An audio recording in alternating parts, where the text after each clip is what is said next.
Oh, that one must be there. Hello everybody. Welcome to another Q&Asa. I say everybody. I don't actually know who's here yet. I've not caught up with the chat. So if you are here and you're already talking, thanks for that. Sorry that I'm late. I am a terrible person.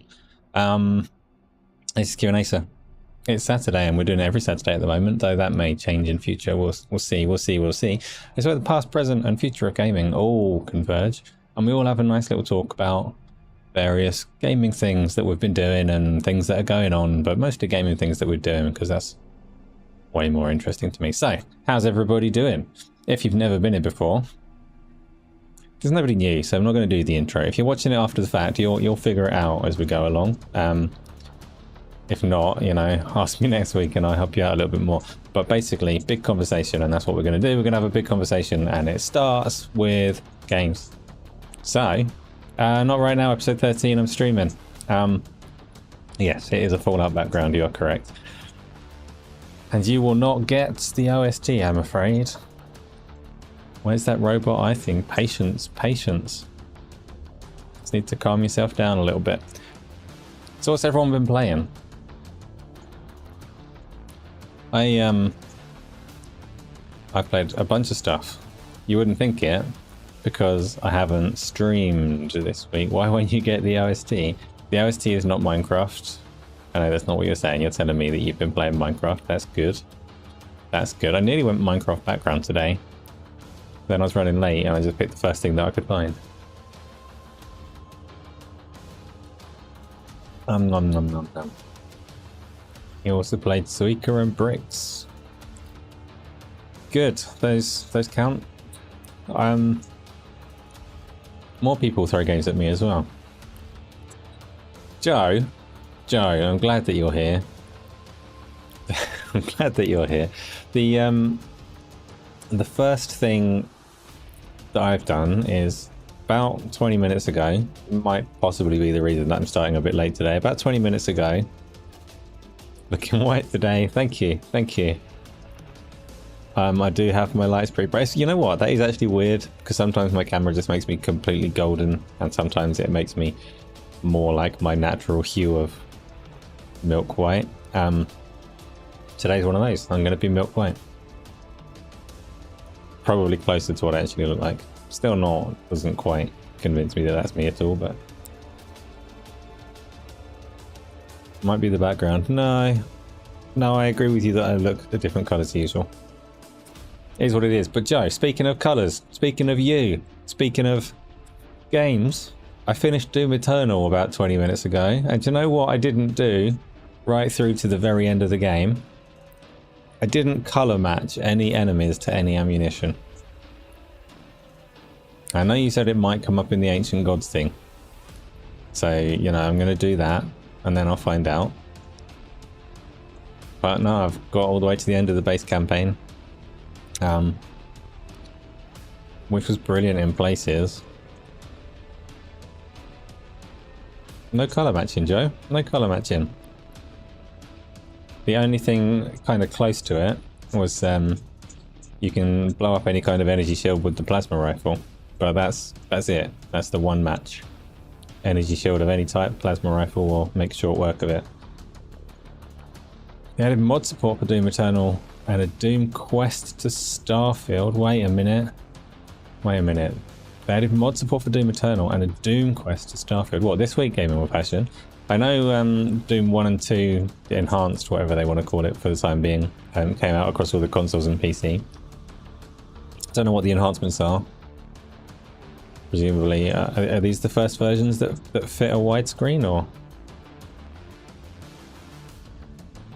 You're not replaying it, but I'm wrong. Joe, I'm going to do the Ancient Gods Part 1, and I'm going to do the Ancient Gods Part 2. Definitely some bullshit stun mechanic. The only stun mechanic, so you've got the executions, where if you put anything onto low health, it flashes blue or orange or whatever, depending on how long you've got left to execute it. You've got the very occasional shielded enemy, so you've got the ones that carry an energy shield in front of them. You've got some that project a little energy shield out, and one guy on a hovercraft who has like a body shield. QuakeCon is this week, that's why they've got a lot of the Doom stuff. Of course it is Gaming with Passion, that makes a lot of sense. So I know that Doom 1 and 2 came along, and those mentioned that those support mods as part of the release. I didn't see that Doom Eternal has mods. Obviously I only care if there's going to be a VR one, which there won't be. But maybe I played on very easy. No, I played on Hurt Me Plenty, which is normal. And I must say, actually, now that you mention it, Hurt Me Plenty was, broadly speaking, too easy. So I get the impression that it was tuned to allow the console players a chance to get through, because Doom is much harder on a controller than it is on a keyboard and mouse. So I think if you're playing on the PC and you're playing with the keyboard and mouse, probably do need to go to hard, which I can't remember what that's called. But no color matching. But you did say last week you thought maybe it's just in the Ancient Gods that it does that. So we'll see. Yeah, like really is a lot more grand on scale than prior Dooms, and actually does a decent attempt at expanding it into telling a proper story, adding a little bit of depth to the, you know, you're just killing all of the demons kind of stuff that it does.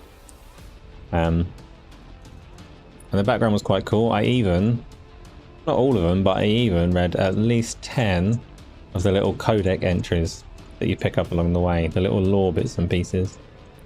I read all of the lore and backstories of the Sentinels, which is the, like, through that you get basically the whole of the story that you need in terms of its makers and demons and Argent energy and all of those kind of things that it talks about. And it was quite cool. You remember not liking it as much as 2016, specifically for that reason. Specifically for a made-up reason. You're like an average, typical Twitter user. Just doesn't need to be real for you to be angry about it. I understand, Joe. I understand. But it might be there somewhere. I just haven't come across it from the start to the end of the game.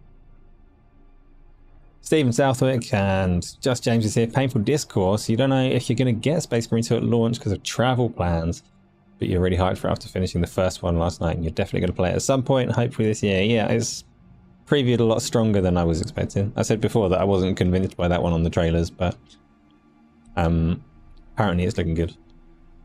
Bit much. Sorry, Joe, that was mean, wasn't it? Because when you couple it with the fact that I quite openly hate all the Twitter people, then you could take that as a big insult, but I didn't mean it that way. Didn't mean it that way. 10 points if you guess right. Wait a minute, what's the question? You're level 100. Does anyone play Valorant? I played Valorant on the PC when it came out. I wouldn't want to play that one on console. It was fun on PC for the first couple of weeks before people knew what they're doing. I imagine it's horrible to go and play now when everyone on there is going to be in aggressive sweat. You've downloaded it. It's not crossplay, that one. It wouldn't really... Like, it's a good thing that it's not crossplay on that one. I assume it's crossplay between the consoles. But you won't be up against the sweaty PC players.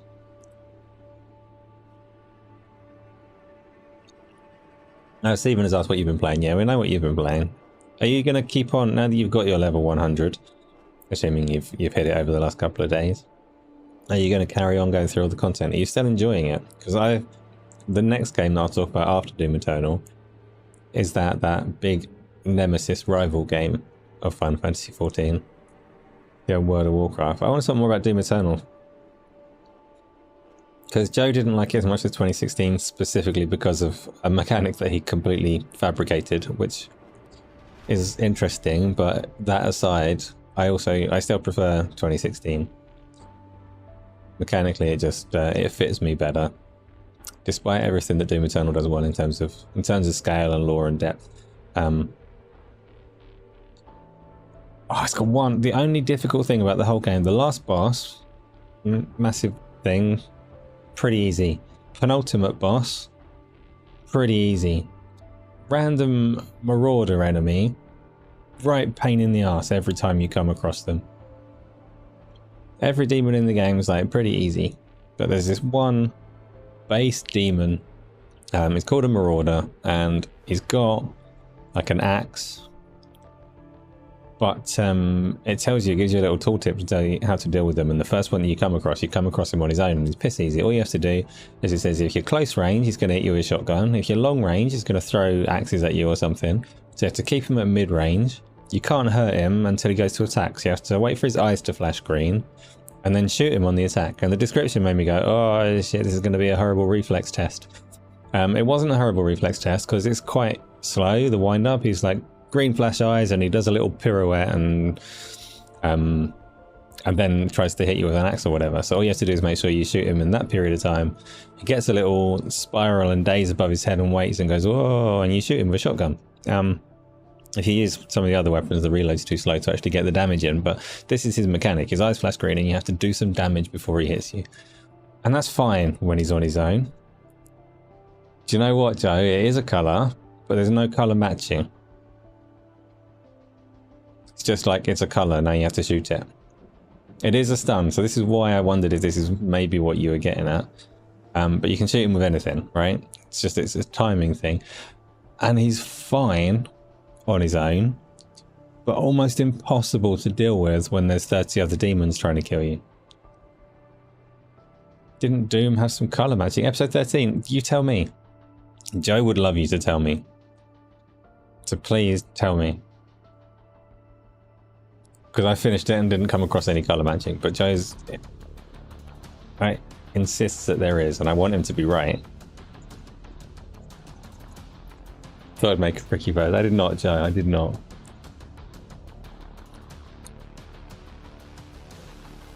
James, I haven't started Fallout London. I haven't finished Fallout 4 yet, so. It is a stun mechanic. It comes, so you must have played it quite a bit to get to this fella though, Joe, because he doesn't appear until like the latter half of the game. But he's such a pain in the ass because it's not, even on this like difficulty that I'm telling you is way too easy. The difficulty apart from this one demon is way too easy. But this one demon, if he's in play, you can't ignore him because he attacks quite aggressively if you don't keep him at a very specific range. But you can't dictate your position on the map around this one demon without getting absolutely wrecked by everything else. Like it's Doom, you have to move, you have to sweep around the arena, that's how you survive. So this one demon was just like, you want a challenge in the game, but this guy's frustrating. He's a right pain in the ass.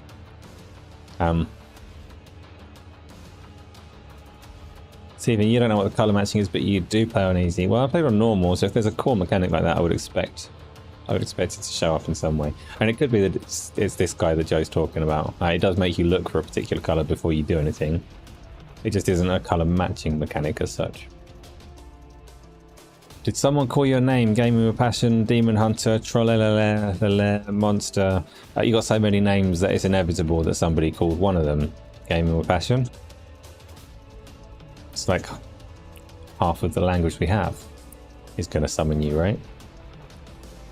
Anyway, that was Doom Eternal. I finished it. It was brilliant. And it also, I thought because it's got the Ancient Gods Part 1 and the Ancient Gods Part 2, and through distant hearsay, I understand that those bits of DLC wrap up Doom as an IP. Like, that's the end. You finish at that point, story complete. So they're a big deal in the storytelling. So I thought maybe Doom Eternal based campaign would like leave a lot hanging at the end of it. It doesn't. It's a satisfactory campaign on its own. Has a very distinct, you did it, good job ending. So yeah, I'm not actually sure.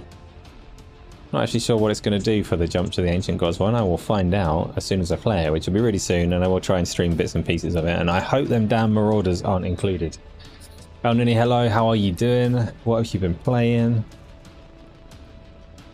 You suspect in the DLC I'm going to see different colour flashes. I'm going to do a fucking background apology. Yeah, do you know what, Joe? I won't do an apology. I won't. Because, you know, I've remained open to seeing it going forwards, and I remain open. Tony, how are you, sir? You're supposed to be doing family stuff. That's what you're doing. But it's good of you to pop by. What have you been playing, Tony? Just Call of Duty still? That reminds me, I've been playing Call of Duty. Let's talk about that as well. Gaming Passion, the DLC for Doom Eternal is way harder based on what you heard. That's alright, because I'm incredible at it. I'm incredible at it. I'm not, but I'll be alright. There's a fair amount of headway for the difficulty to like increase over where it was, and me to still be okay. Like I say, I do think that is because it is broadly tuned to include the console versions, which is fair enough when it's a console game as well, right? But the way the game moves, the pace of it, you have such an advantage on a mouse over a controller that it would be very difficult. I think the base difficulty that I'm finding quite easy would be pretty challenging on a console, so it makes sense. Level design in the DLC was good. You want to say you remember a boat, but you doubt yourself. Now, see, I thought you dropped off of it, Joe. So you did actually play a whole lot, actually finished it, got on a boat, but then you'd had enough. Stephen, that's a good question. Tony doesn't carry me on a Saturday anymore because it was eating into his family time too much. So those things will happen from time to time when he wants to, but we kind of need to find a new window of opportunity that doesn't eat away his weekend quite so much. So what will be happening today is harder to say. On any mecha break. Oh, that's the one where you build your own like Gundam things in there and they actually look really cool. I want to play that. I haven't applied for the beta. I never really applied for a beta, but I do want to play that one. It looked cool. But yeah, Call of Duty. A fair few people observed on the community stream last week that I look miserable playing Call of Duty, which should be, that's in keeping with how I always assumed that I would feel playing Call of Duty. I've said for years, I don't play Call of Duty games. I don't like them, and I wasn't going to like it when it came out. So my feelings while we were playing on Sunday were in line with that. I wasn't having fun, but I did actually enjoy it the other occasions that I've played it. So the first time we played it, can't remember when that was. It was before the Sunday, maybe a whole week before the Sunday, and we had a game or a few games on Tuesday on the Discord, and those were all a lot of fun. So I think I can enjoy Call of Duty. I like it a lot more than I expected. So don't assume from the anguish on my face that actually I was having a terrible time. I was just in a bad mood for like an hour or two. You know, happens when you're as human as I am. You get these weird temperaments. You finished the game and the DLCs. It was still very good, just not quite Doom 2016 level because of the color matching. Yeah, it is really good. It's so good, I'm going to get the Doom Slayer's rune tattooed across my chest. I'm not, but that's not a bad idea. Maybe I will. No. Yes. No. Shut up.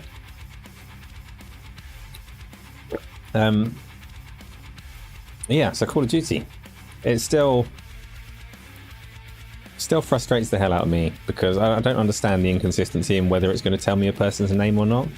Everyone says, oh, you can always see the names over the characters, and you bloody well can't. And if I could be bothered, I would sift through the footage and show you all the times you can't see a name over a character or a dot or any kind of indication of whether you're supposed to shoot them or not. But I am slowly adapting to the fact that yes, you can just shoot them, and if they don't die because they're on your team, then it's alright. It's alright, isn't it? Overwatch 2 better, maybe so, Tony. I may be inclined to agree with you. You have to play Overwatch 2 with me so that I can make a fair judgment.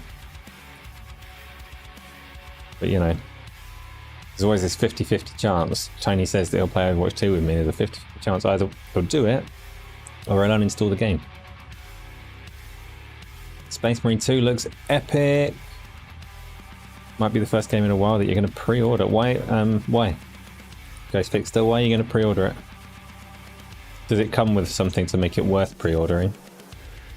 As opposed to just like buying it when it comes out. I will be on Space Marine 2. Despite, like, even if I were still hesitant, it's a proper co-op game that lots of people want to play. So, of course I'm going to get in on that. But I'm not sure about pre-ordering. Do Minecraft with McGonads instead. If Tony can't carry you, maybe Isla can. Yeah, that's on the agenda real soon, Stephen. The issue with Minecraft is that it's divisive. So a lot of people just don't want to watch that, and a lot of people love that. And I don't know if it fits the Saturday evening. Maybe. Minecraft has no issues. That's not true, Wiley. You know that. Like, I'm sure you've got some things that you would change if you could on Minecraft. Otherwise, why would you ever mod it? Of course it's got issues. That's not necessarily a fair statement. But I've said it.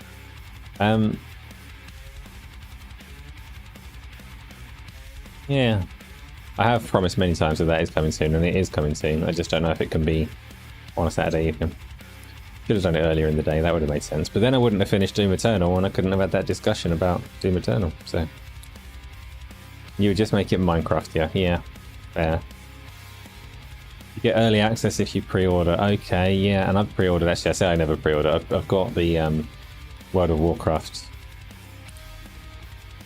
I've forgotten what it's called. War Within, whatever the next expansion is. I've got access to that on August the 22nd when it comes out, but will I play it? I don't know. I've been playing World of Warcraft this week. That's my next game on my list to talk about. And for maybe an hour, I was really impressed by it. Grace Fixer, you might do the early access version. You should add more DLC. That's it. You're looking forward to the game. Is the early access just the standard pre-order, or do you have to get like a special expensive edition to get early access?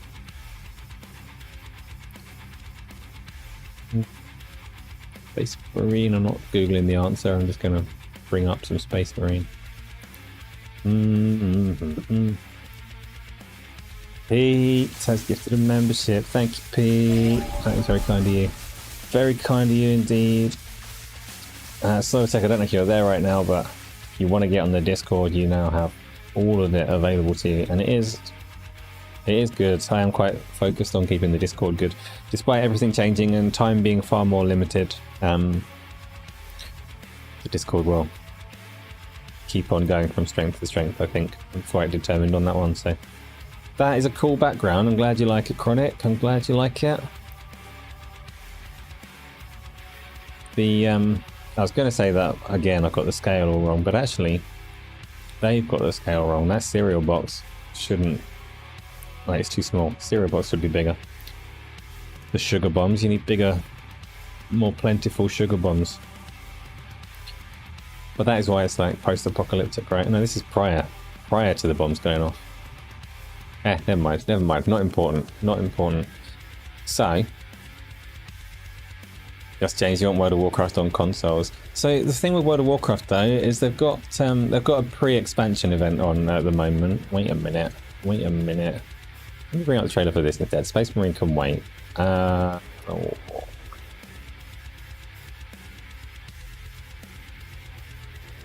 days ago. See how long this is. Oh, it's quite long. I'll just leave this playing for a little while. That's good. Just for, you know, because I'm not taking up much of the screen, so Warcraft can take up a bunch more. Go away! Oh, subtitles. Even though subtitles would make plenty of sense. The, I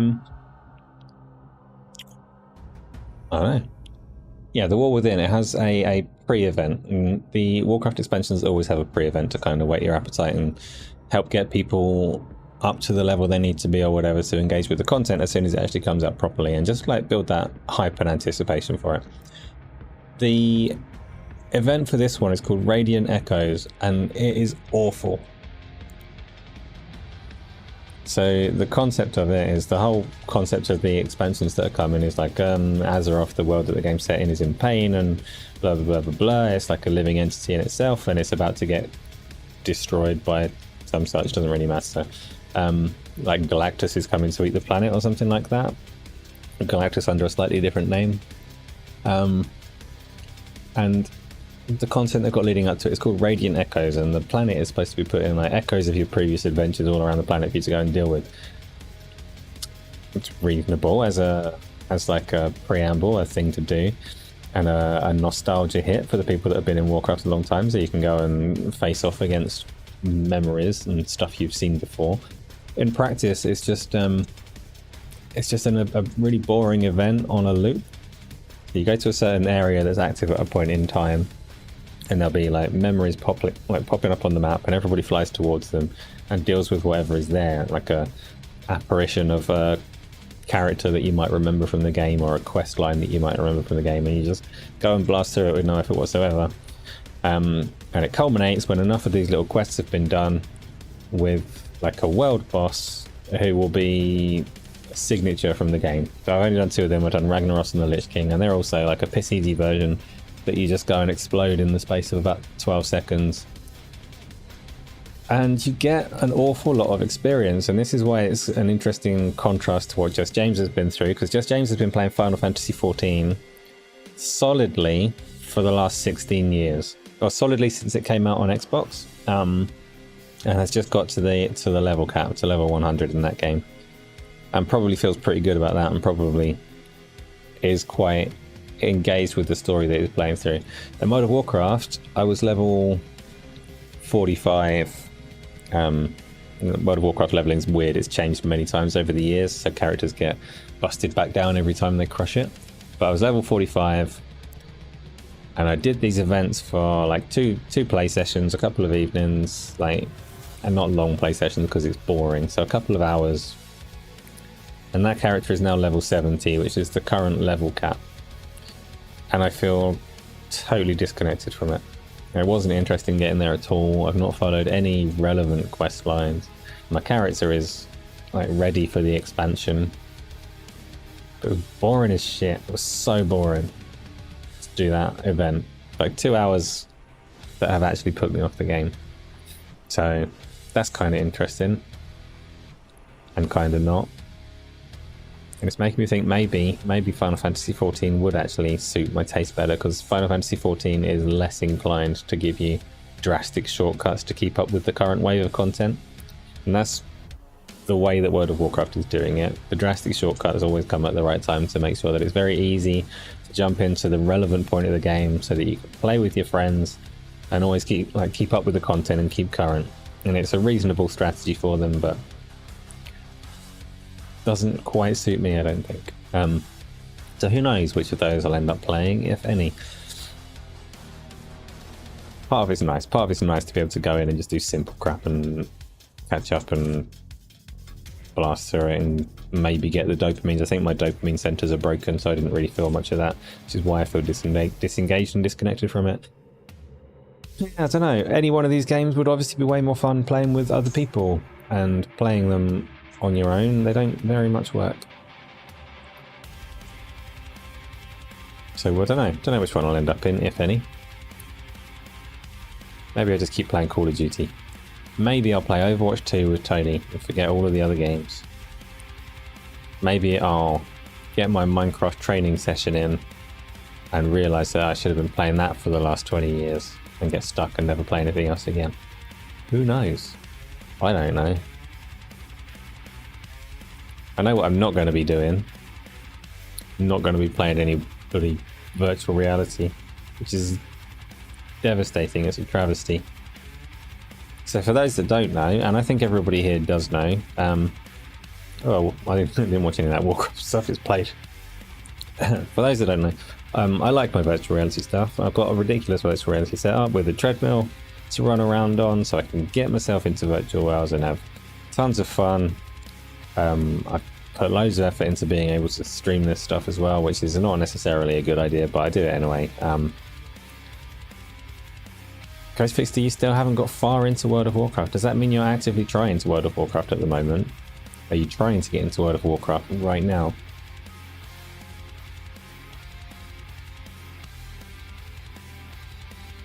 Tony, VR multiplayer with Chronic and Demon Hunter and me and Isla, and I think there's some more people that have it as well in the Discord. So if I've forgotten you, I apologise. Don't take it personal, but I want to get loads of people on there.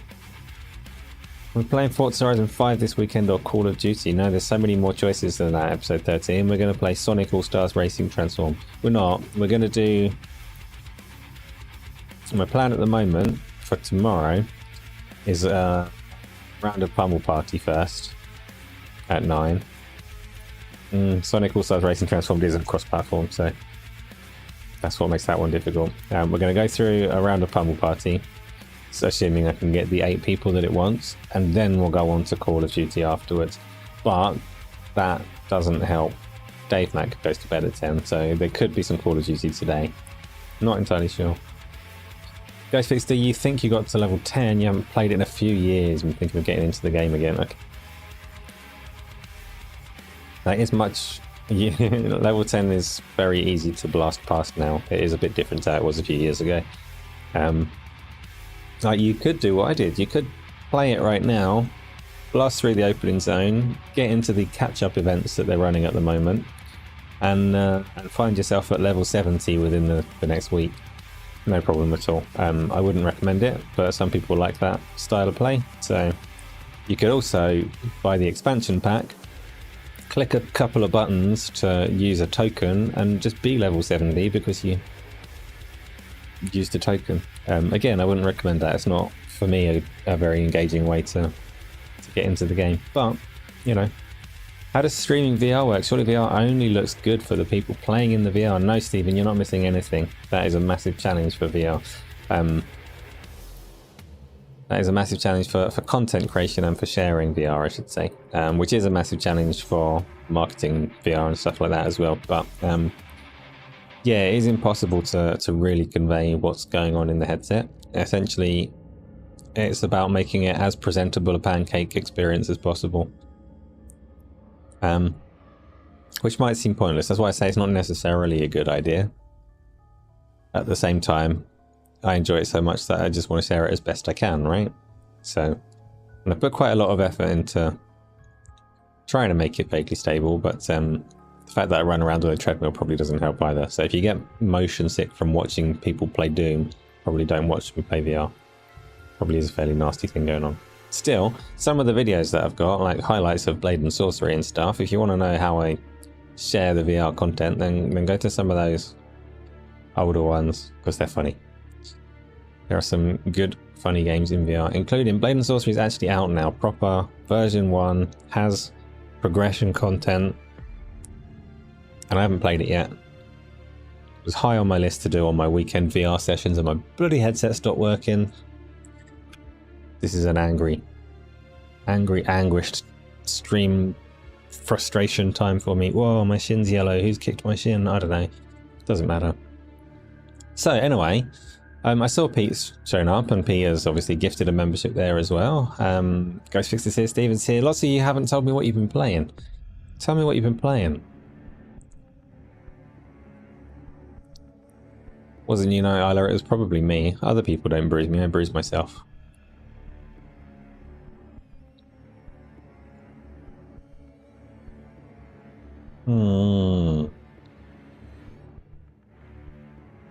The Space Marines come in.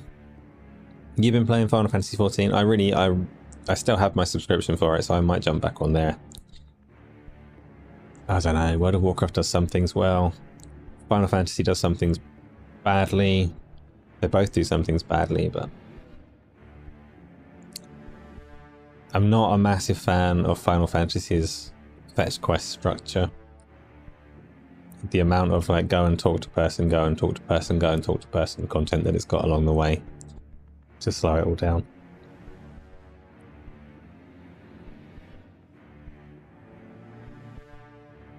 But then when World of Warcraft goes big in scale, it's so messy. I don't know. And I kind of love both as well. Either game takes up too much time. And there is so much that I want to play. That is the challenge. Anyway, yeah, tell me more about games, and I'm going to think about the topics. Things that are going on this week. What's going on this week? Obviously, there was the... Well, obviously. Yeah, stupid thing to say. There was the Bungie stuff. That might have been this week. They laid off a bunch of people. I'm assuming some of their senior leadership executive team have disappeared as well. Sony have taken over. They have spun off one IP that they were working on. Mystery Third, unannounced IP, has gone to, I think, a new Sony studio comprised of former Bungie employees and maybe some other bits and pieces. But nobody knows what that game is, so it's impossible to have strong feelings about that one. There are Destiny 2, like that's still ongoing. Marathon, there's rumours that it's a bit of a state. The development's not going well, but again, most games probably have a period of time where you'd say, well, this is a bit difficult. So we'll see how that one turns out. I've not got a lot to say about Bungie. I've never got a lot to say about news that's going on. I've got even less to say about rumors. But Tony, there are apparently rumors that Warner Brothers want to sell their video game studios. This is like a 6-year rumor at this point. Where's this coming from at the moment, Tony? Do you know? The thing with a 6-year rumor is it is likely that there's been some truth behind it through, like, at some point in those 6 years, maybe even right now. But it also is commonly recurring because it's an easy one for the people that throw shit at the wall and hope that something comes to light. All it states is report. What states? Where does the report? Like, who's stating that there's a report? Where are you getting the rumor? Pete, you've been playing. What's threes? Portal 2, Wolfenstein 2, the New Colossus. So, Wolfenstein 2, as in the relatively recent Wolfensteins, right? When you say retro, that's still the current Wolfenstein, isn't it? New Colossus, apart from the weird co-op one that they did. But that's fine. I don't know what threes is, but apart from that, fine games to go and play.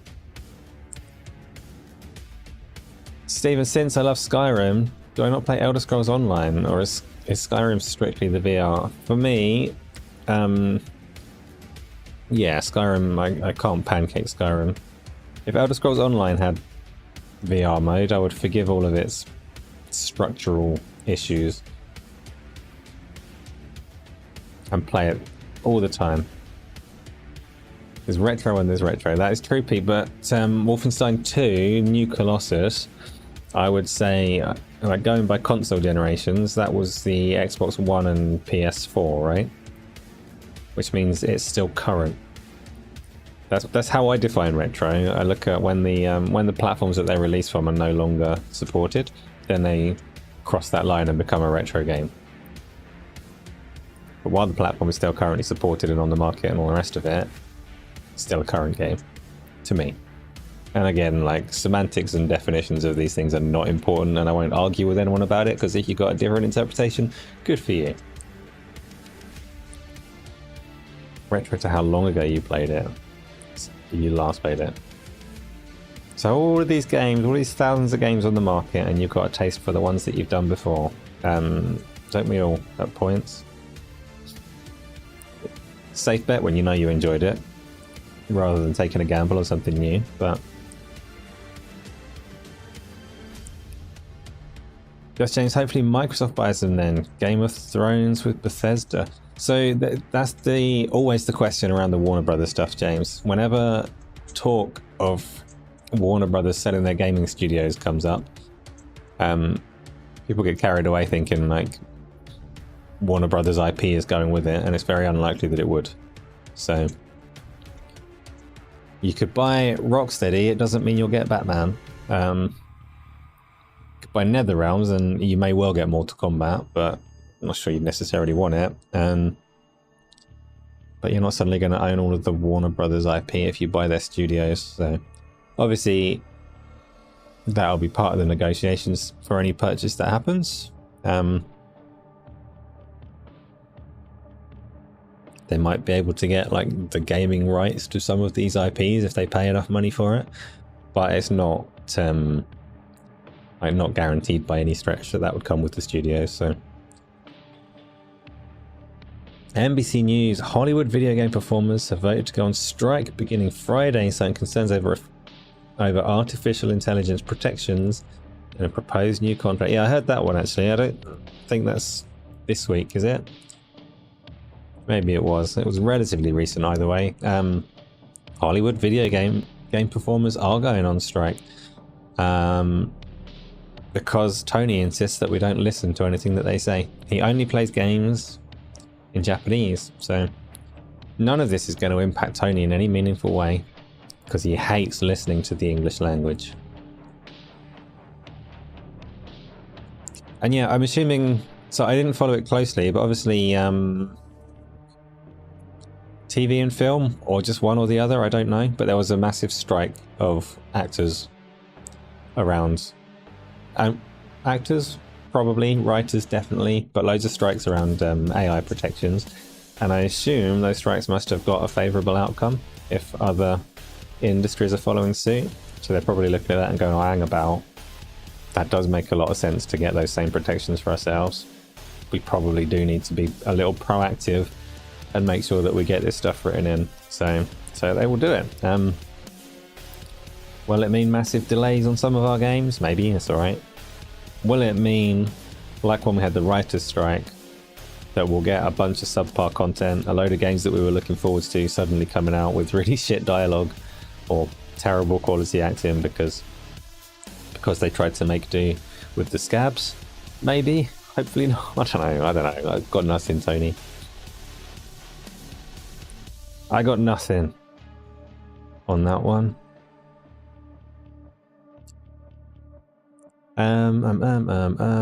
Too many games. There are too many games, which is just the amount of games that I want, so I'm fine with it.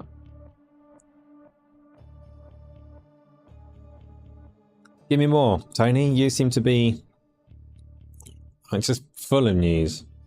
Give me more news. People, wait a minute. What's Pete said that Tony's responding to that's got him talking about Blink 182 reusing assets? Because this is very confusing for me. Good new game. I've lost this conversation. Steve Southwick's playing. Oh, a Max Payne 1 remaster remake is supposed to have been in development for a while, yes. And 2, I think. Control 2 is in a fully playable state. It's great news for you. I still haven't finished Control. That's on my list to go to because I love shooting the bookcases and desks in Control. Yeah, I'd play some Max Payne. I don't overly care for Alan Wake, which is controversial to some people, but Max Payne and Control, I'll play the crap out of those. Wasn't there an article that Bethesda was working on a Game of Thrones RPG years ago? Probably.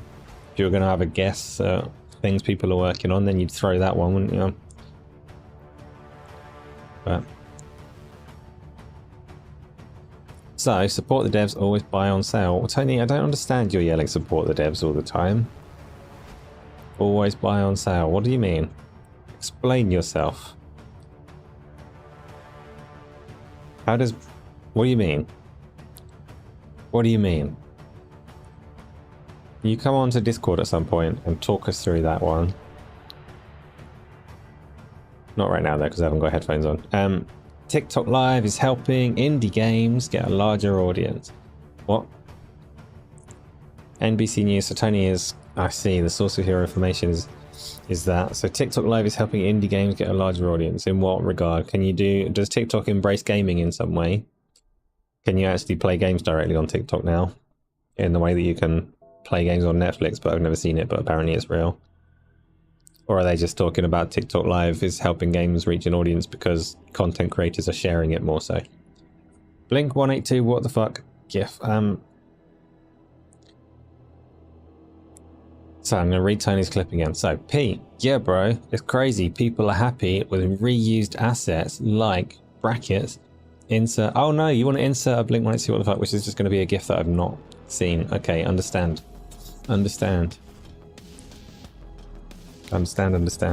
So, Tony supporting those devs by buying their games. Yes, Chronic, but then why did it say always buy on sale? Like the two things can coexist. Sure. You can always buy on sale and you can support the devs, but the statement, Tony glues them together frequently and I don't get it. Indie games don't market since all the money is towards the game, so TikTok helps them a lot. Yes, okay, it's TikTok Live is helping them in terms of being a platform for discovery and sharing of content and things. That's fine. I've seen that GIF many times. I'm sure I have, Chronic. It doesn't spring to mind right now. Is the audio going now? I don't know. You tell me. Everybody tell me.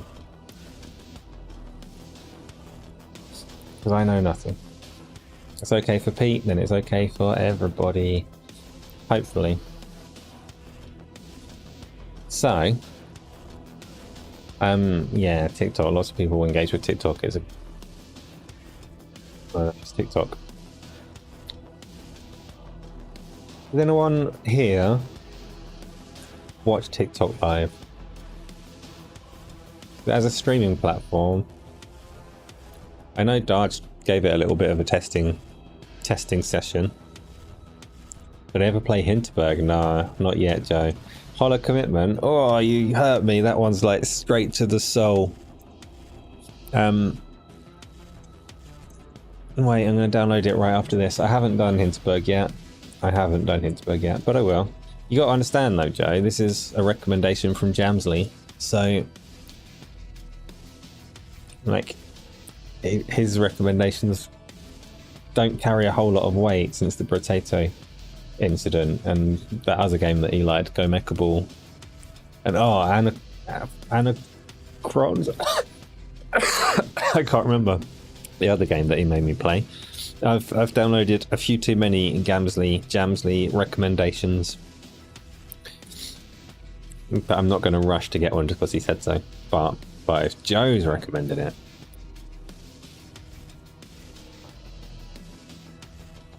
you got us to install a TikTok tracking pixel at work. Fucked up on purpose. Does that count? Like, your work asked you to install that on your own phone? What do you mean? Most people say GIF. Yeah.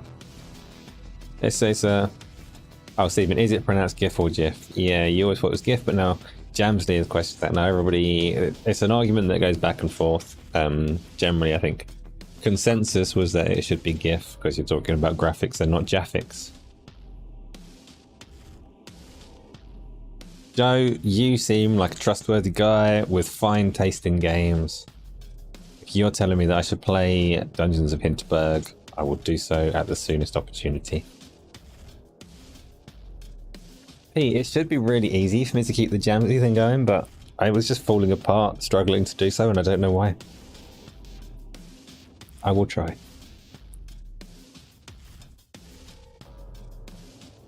You also have gems. It's not that every G is hard. Not every G in the world needs to be like a GIF. It's just that GIF in particular is a like graphics image format or file, whatever it is. So it is a hard G. You're going to support me. Thanks, Pete. But I feel stupid every time I slip up on it, right?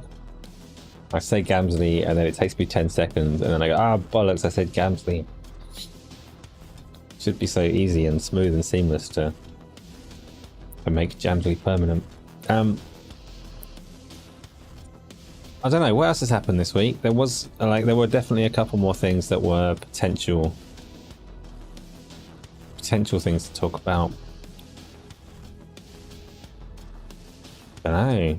Take-Two, Strauss Zelnick came out and said, oh, we're not putting stuff on Game Pass because our decisions are rational, which sounds very condescending at face value, but actually that's not how words necessarily need to be taken. He's just saying that they've actually applied a rational, logical, methodical line of thinking, and it still applies and holds firm. So they're going to stick with what they rationally chose to do. Okay, not a big deal. Nobody really expected, or nobody very seriously expected, Grand Theft Auto 6 to drop straight into a subscription service on day one, did they? So I'm sure their rationale does hold up. Good job, Strauss Zelnick. I forgot that Half-Life 3 leaked again. So Gaming Arcadia, I've not followed this through. I don't know this rumor either. I did see that people are feeling a little more encouraged that there might be some legitimate Half-Life 3 leaks now that might actually become something, but you know, there's always Half-Life 3 leaks. That's why it's a meme, so don't know what to make of that. There's also still bits and pieces going on with Valve's VR driver that implies that they do have other hardware in that space as well, but again, that's been running for a good couple of years. Borderlands critical bust in theatrical debut. Yeah, it's like 0% Rotten Tomato score or something, wasn't it? supposed to be an awful film. This is another one that Strauss Zelnick had some words about, because Take-Two own the Borderlands IP, and he was saying, oh, I hope people will still give it a chance despite the reviews, because a lot of people worked really hard on it. Yeah, that's probably true. It is kind of sad when creative endeavors flop like that, but it is probably a terrible film. Everything about it looked wrong from the off when they started announcing all of the casting choices for the characters. So yeah, probably not in a rush to see Borderlands. Will I ever watch it? Probably not. I don't watch many films. I've not watched Deadpool 3 yet, so that's a long way above Borderlands in the list of things to get to. There's loads of films I haven't watched, actually. Never get time to watch a film because I like games too much. Anyway, give me more. What else have we got? My Quest stopped working. That's the biggest damn news. Very upsetting. Very or nasty scenario. Just doesn't work. And then there's so this week the PlayStation VR 2 PC adapter came out, and I kind of eyeballed that, thinking, oh, you know, if I've not got my Quest, PSVR 2 adapter might tide me over until like a Quest 4, you never know, or until I've just got excess money to get a Quest 3 or something like that. But there are so many reports of it not even working. Luke Steele in our Discord has been playing it today and saying that it works fine for him, but there are so many reports of people getting it and not being able to use the controllers that I'm not confident that it's worthwhile. Plus I know that I will choke and die on the wire, especially when I'm like playing on the treadmill. I need a wireless headset. It's important. What's the point of having VR if you're dead, eh? Exactly. Borderlands 1 was cool because it was the first one. 2 was the best. Oh, okay. You think that Borderlands died after 2? I think 3 was fine in terms of like commercial results though, right? There's pretty strong rumors that Borderlands 4 is coming soon. I know that Borderlands 3 didn't get the same kind of like following and approval as Borderlands 2, but I think it sold reasonably. Maybe. It's been given away on all kinds of subscription services and deeply discounted all over the place since then, so I'm not sure of anything around it, but Gearbox still value it and Take-Two own them now and they still value it, so looks like we're going to get more Borderlands. You're right there. So I never really played much Borderlands 1. I did play a tiny bit, but only after I played Borderlands 2. And it wasn't like very good to go back to. And then there was Borderlands 2's pre-sequel, which played reasonably well and was mechanically sound, but completely missed the sense of humour. It was made by a different team that tried jokes, but they didn't land. And yeah, Borderlands 3 I've never played. And of course, there's Borderlands 2 VR. You're going to buy the PSVR 2 PC adapter only because you want to play Half-Life Alyx. Well, I'm going to insist then, El Nini, that you don't just play Half-Life Alyx, but you also play Blade and Sorcery. And also consider various multiplayer games that we're going to be playing in the Discord. But Blade and Sorcery is a must experience VR, bit of fun, I would say. You won't necessarily get a million hours out of it, but it's fun. It's funny and ridiculous, and I like it. Pete, you've never played Borderlands. Which one should you go for? Probably don't.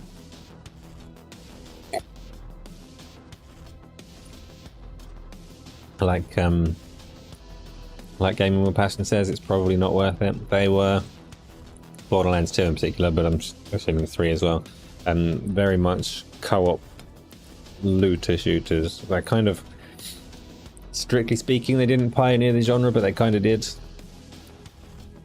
The stuff that's like the loop of loot and stuff, you can say it was pioneered by the likes of like Diablo and action RPGs and things like that.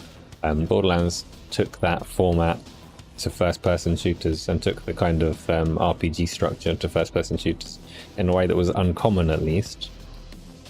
and was a big deal in that sense. But to play it now, the only one worth playing now, Pete, is Borderlands 2 VR or Borderlands 3 modded for VR. Because I'm obsessed with VR and I can't have it. So, yeah, I don't think you'll necessarily get a lot of joy out of any of them, Pete. I don't think they're particularly your vibe. Well, it would be cool to be wrong. Did I hear about the Half-Life 3 rumours? I didn't. Somebody mentioned those above. I've already forgotten. I think it was Demon Hunter. Gaming Arcadia mentioned Half-Life 3. I don't know a whole lot about. The thing with the Half-Life 3 rumour is it's never going to be worth following, as is the case with most rumours. If the thing is real, then I'll find out well before it actually releases. So, rumours don't do a lot for me.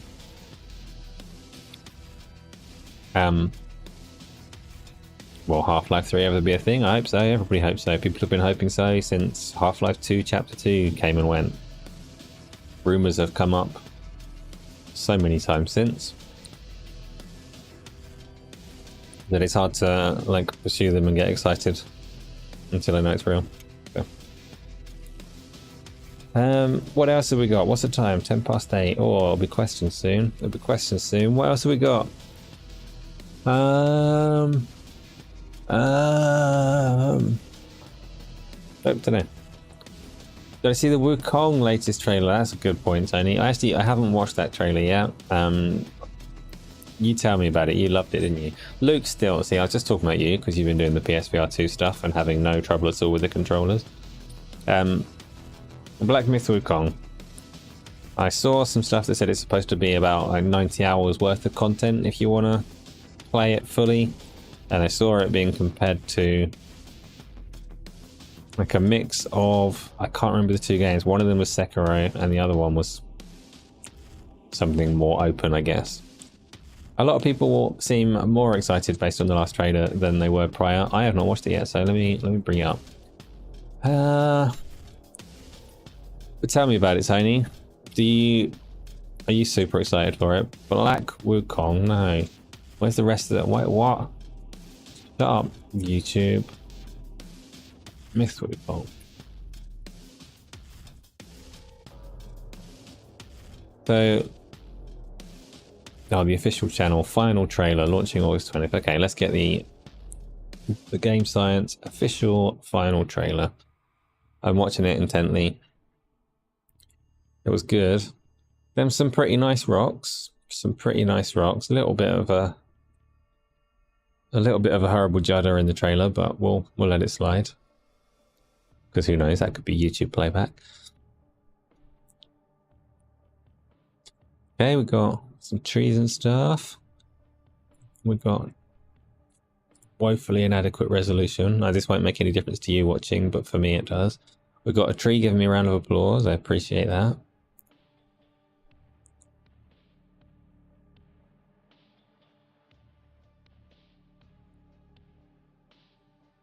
I look kind of silvery. Oh, like it. Okay, fair enough.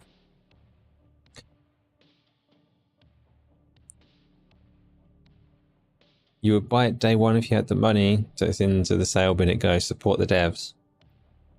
Fair enough.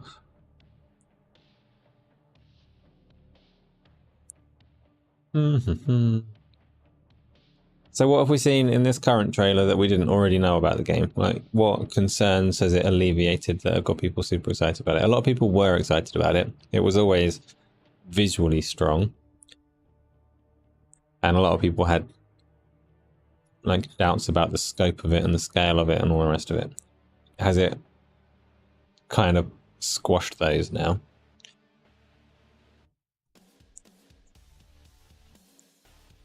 Still working on Stellar Blade. That's a good point. I forgot about Stellar Blade. I do actually want to get through that one at some point. How far into it are you?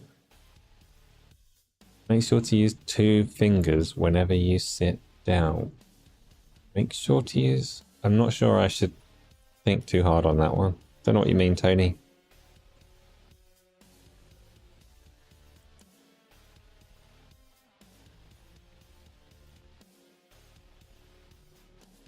Yeah, I'll play this. This seems like a game that would be worth streaming. Looks fun. Doesn't, I don't know.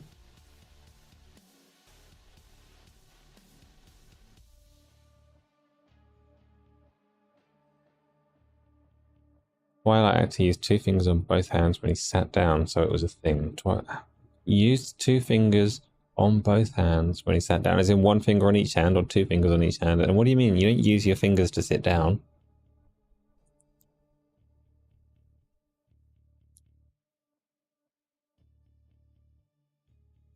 Maybe that's what I'm doing wrong. Maybe that's why my ass always hurts on this chair. Got to stick fingers somewhere. Okay, Tony, I'm gonna try it.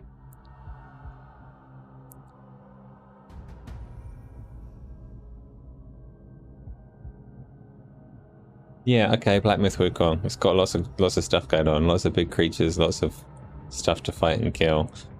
I didn't like Enslaved, you know? I didn't think that was a very good game. This one looks way better. That's just me being controversial again, because a lot of people love Enslaved.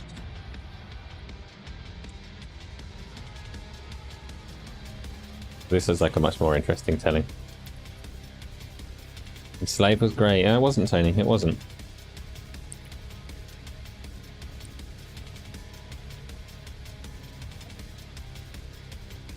You're gonna cry. I think my problem with Enslaved was that I went into it off the back of people saying that it was great and it was this most underrated game ever and blah blah blah blah blah. And then it was a bit shite when I went to play it. Lots of PlayStation climbing and nonsense like that. I know it was Ninja Theory or whatever, but didn't enjoy the combat very much, didn't enjoy the traversal very much. Didn't get through the game as a result.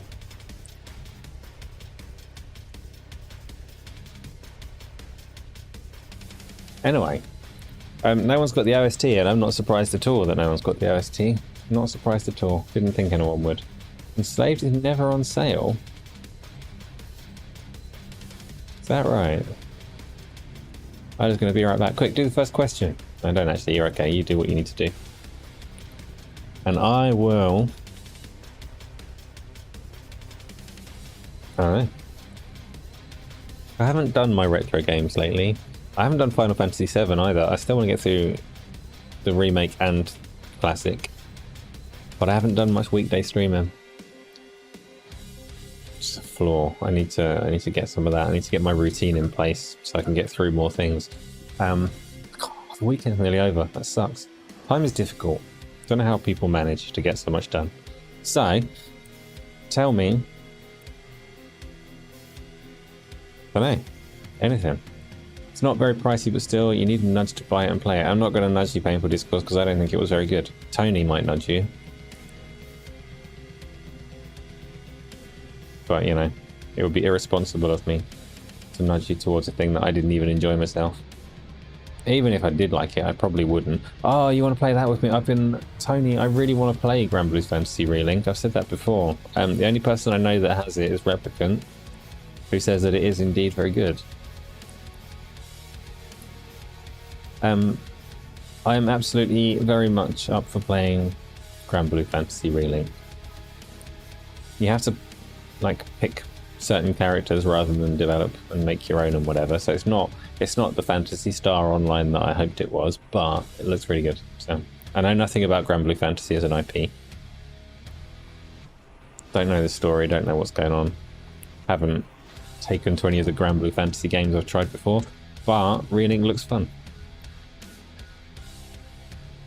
So yes, I will play it with you, Tony, right after we do Overwatch 2 and World of Warcraft.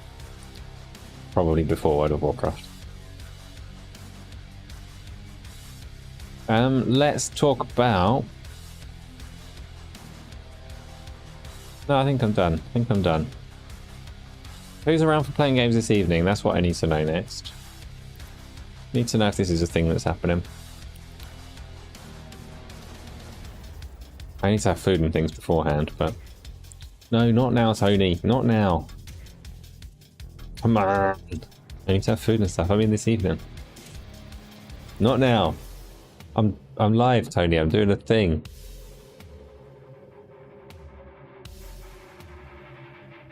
On a YouTube, you know? What's on the board to play? That depends, correct? That's why I'm asking who's around. I assumed that Call of Duty would be people's choice. Do a Discord poll. Overwatch 2, Call of Duty. I haven't got Grand Blue Fantasy, Tony, and even if I were to go and buy it right now, it would take too long to download, so I can't put that one on the list for today. But I am very much willing to play that with you. That's I'm pretty sure it supports 4 people at once if other people want to get involved in that one.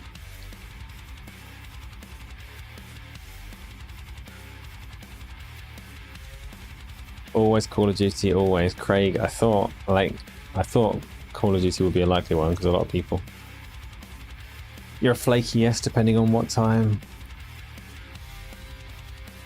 I don't know, Chronic. I'm putting the pieces together. Putting the pieces together. It's just a relaxed one today. I'm gonna get, like, so everybody is aware, I will get Call of Duty Burnout in the near future. I did get a bunch of other games to include on the community streams, but I haven't yet. Including some of them are less players as well, but a whole load of things. You do really enjoy Forza Horizon, yeah. No, there's lots of things to play and not enough days to play them all. Yeah. Demon Hunter, like my wife says, you're always available for the community games. She always says if I'm not sure, she's like, go and ask Demon Hunter, he's always up for playing games. It is true, you are. 9 PM might be a little bit tight, Tony, because I've not even got to the questions yet, and I do need to have some food and things, but... Relax, everyone. Yeah, you can all start without me. If it's going to be Call of Duty, then you can just get on. Maybe it's wait for me. And then I can just, like... You know... Crash in when I'm ready. Everyone else 5 questions? No, Isla, we don't need to do a million questions.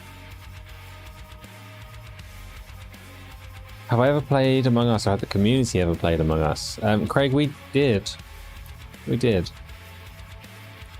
Among Us, yeah, we did. Maybe even twice. It was not a massive success. We're also, I know this one doesn't necessarily help you unless you steal your daughter's VR if that came and went. Among Us VR is gonna happen when I have a VR headset. Because no, Tony, it's not Doom music. It is not Doom music. I was tempted, I had a look at Doom music, but then I didn't. Fall Guys is not always an option, Chronic. What was I saying? I don't know, I can't remember what I was saying. I can't remember. So yeah, Among Us. So Among Us VR is going to come up because I've had confirmation that it does support proximity chat, which means I can whisper into people's ears as I murder them, which is all I ever want to do in games and in real life. So yeah. You talked her out of a VR in the end, you monster. You betrayer. You went to the coast instead for a few days. That is a fine choice. That is a fine choice, and then you can get yourself a VR when the time is right.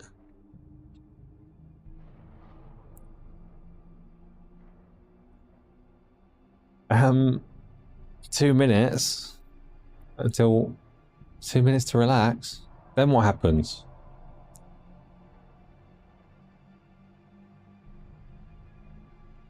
And what happens? I don't know. Oh, 2 minutes until you're available to put the questions up. Okay, okay. We can do 2 minutes. So, other major topics for this week are... A VR headset doesn't work. Very sad. Call of Duty Zombies still sucks, but Black Ops 6 Zombies looks good. I'll play Black Ops 6 Zombies. Not sure I can be able to touch Modern Warfare 3 Zombies again. But... Back 4 Blood, Left 4 Dead, other kind of zombie games, I could do some of them. I've got so many games to play. So many games to play. Chronic, I think it was Chronic suggested that Floor is Lava game. I've got that installed, ready to go. I have got Sonic All Stars Racing Transformed installed. I did say we'd do that at some point. I'm hoping that the Crash Bandicoot kart game drops into Game Pass soon. I hate Crash Bandicoot's platform games, but I'd quite happily play the kart game if it's good and everyone's got it. So that might come up in the near future. If it drops on Game Pass, I'm not going to buy it. You remember World at War Zombies? Yeah, that one I was less keen on. It has a lot of zombies in it, but something about it didn't quite click for me. I'm tempted to set up a Left 4 Dead Pancake VR mix server. So some of us can play in VR and some of us can play Pancake, and you know, that might be fun. But I'm always tempted to do lots of more complicated configurations and setups, and realistically, I don't know when I will. God, I broke Discord yesterday and it was a pain in the ass. I'm not blaming Eradication because he was very helpful. He helpfully told me that all of my links on my Discord profile were going to like Q&Asa username that I used to use, and they don't really apply anymore. So it was named wrong for YouTube and for Twitch and for Xbox and for Steam. So I was like, oh yeah, okay, I'll fix that. Easiest way to fix it would just be to like break the links to my account and put them back on again so it refreshes and gets the correct channel name. So I did that. Easy, bosh, it worked. Correct links all over my profile. But it broke the link between YouTube and Twitch to the Discord server as well, to the Gaming Arcadia server. I didn't ask it to do that. Don't know how painful that was, because that's how all of the permissions and roles and stuff were managed in Discord. Were all automatic based on that link between YouTube and Twitch and Discord. So it removed those roles from everybody. It deleted those roles entirely, which means even if I reset the roles up, put them all back, they wouldn't have access to any of the million rooms and channels that are set up. That was a bad time. I was calm and relaxed because, you know, I deal with pressure well, but it was a lot to unpick and reconfigure. So fortunately, Patreon works differently to those other ones, and the Patreon groups still existed and still had all the rooms set up. So I reconfigured everything, and hopefully it all works now, but I am relying on like seeing that the bot does its job properly when we get a new member. Next time someone new joins the Discord is the first time that I'll know how well it's worked or not worked. Everyone could have saw the secret thumbs. No. What? No. People losing permissions doesn't give them access to more stuff. It's more that everybody would have been unable to see anything. And not suddenly you're going to get access to the boob room. That would have been a wild time. You're on Patreon, but I don't think you've linked any of your accounts on Discord. You don't need to, that's not a problem, but... Are you on Patreon? You shouldn't be. You're on Twitch and YouTube already as well. You need to calm yourself down. And also, I'll have the first question now, please.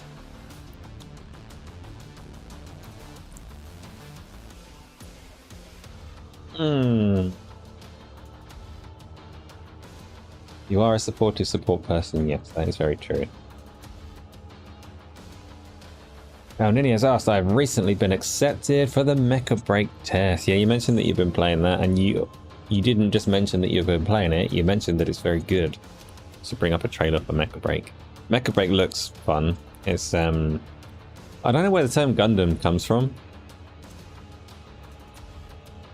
I know the term, and I know it to be like Japanese mechs, which might not even be accurate for what it is, but that's what it is to me. So, Mecha Break. If it's the one that I'm thinking of. Yeah, it's got that like Armored Core 6 look where you construct your own mechs and pick the weapons and frame and all the rest of it. But you can also paint it into silly colours, which is, I don't know if you can do that in Armored Core 6. You can definitely do it in this. And then you go fight. You can do all kinds of stuff. And I think it might be cool. It might suck.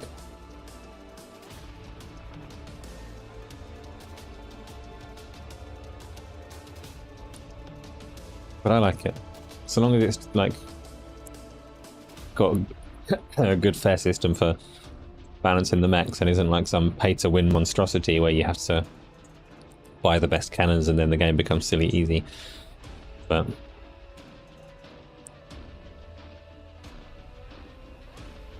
has the potential to be fun. It also has like the opposite of a well-constructed competitive multiplayer game where you put a lot of thought into the lanes and the sight lines and all that kind of stuff on a map. A game like this is just open and you blast everything at all times. So for it to actually be fun in the moment is another question. I haven't tried it, so I don't know yet. But building whatever Gundam thing you want and blowing each other up and painting it silly colours, yeah, I'd go for some of that, potentially. Change all of the colours in Armored Core. Armored Core has multiplayer as well, doesn't it? But I don't know of anybody playing it. Gun freedom, is that what Gundam means? Oh wait, I just put more up there. You can combine the English word gun with the last syllable of the word freedom to form portmanteau Gundam. Okay. Who's that team? Why does everyone know them as Gundam?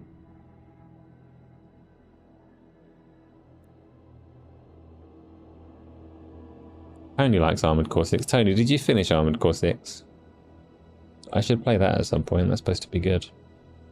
Did I play the Gundam trailer for you, or did I just watch it myself very selfishly? I can't remember. I think I might just watch that myself. Whatever. It's fine. That's the past. Let's do the next question. You started up again and you were replaying the game. Is it fun though? Should I play it? Yeah, I know Gundam is a franchise of itself, but like, I think you also would refer to the things in Mecha Break as being Gundam as well. And obviously that makes sense if you're talking about what the word means, but I don't know, it's a weird one. Not an important one. I will remain satisfied with not knowing much. I would like it since I like Pew Pew Destruction. Do I, Tony? I do. I decided I was going to get that game when in one of the trailers they showed a bit of gameplay and all the trees were falling over.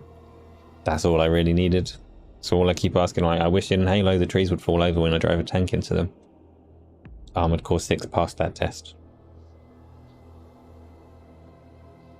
Mobile Suit Gundam, yes. I'm not gonna attempt to pronounce all of the names that you put in there because I'll make myself look silly, so.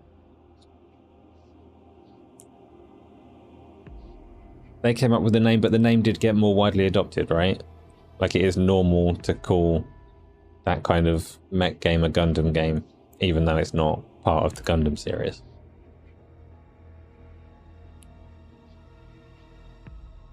Probably a Velcro Hoover. Probably a Velcro Hoover. Yeah, Velcro Hoover. I don't... I like that. I want a Velcro Hoover. I don't know what's going on. Next question, please.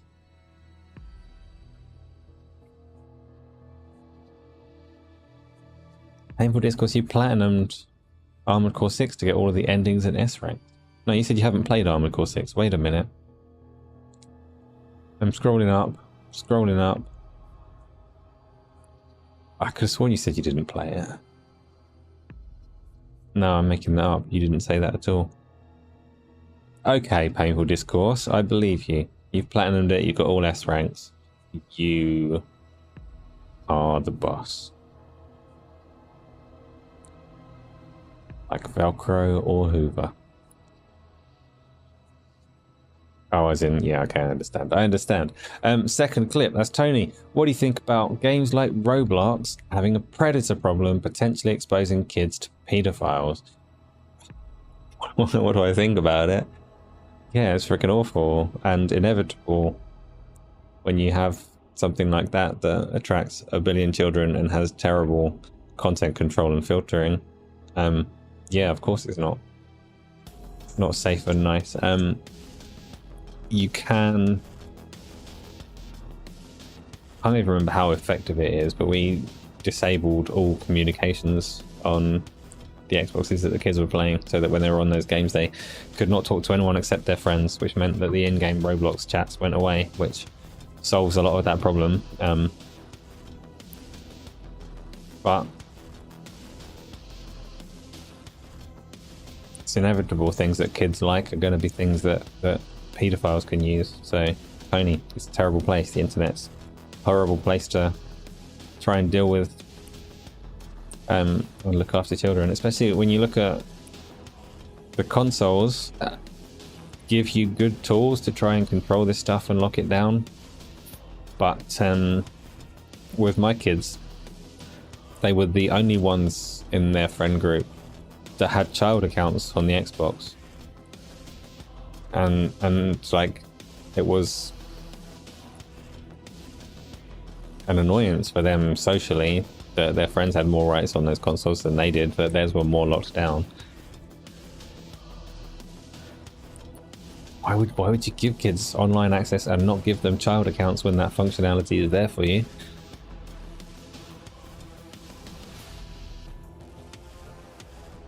And you would not let him touch Roblox. It's difficult, that one, Tony, because it is like Roblox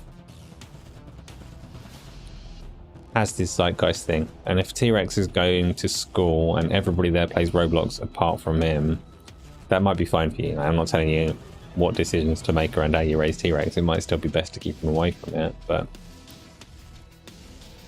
there is a reasonable argument for controlled access as well, to let them be a part of the conversation with their peers. It's tricky. You had unrestricted internet access since the age of 9. Well,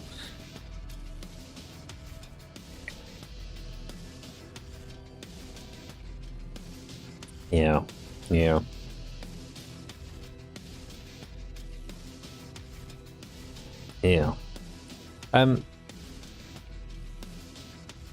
I've got nothing else on that one. Let's do the next one, please. I will say, of my two kids, one of them is very cautious and seems to understand words of caution around the use of internet, and the other one is a menace who takes none of it seriously. They've both got PCs now, and they've got less restrictions than they used to have, because like, one is a teenager and one is very almost a teenager. They have less restrictions than they had. It's still monitored and they're still on child accounts and whatever, but they can get around the place. And one of them is very sensible and takes it on board, like, dangers of the internet, and not just like stuff like pedophiles, but other stuff like if you've got kids at the moment, then you are very aware that influencers are a problem as well. Kids get terrible ideas from YouTube, so it's very difficult to control all of that. And I've got one who I can talk to and he takes it on board and listens, and one who is a menace, and every time I go into his room he's like, oh, I've got 6 new viruses on my PC, it's fine, I just said yes because something popped up.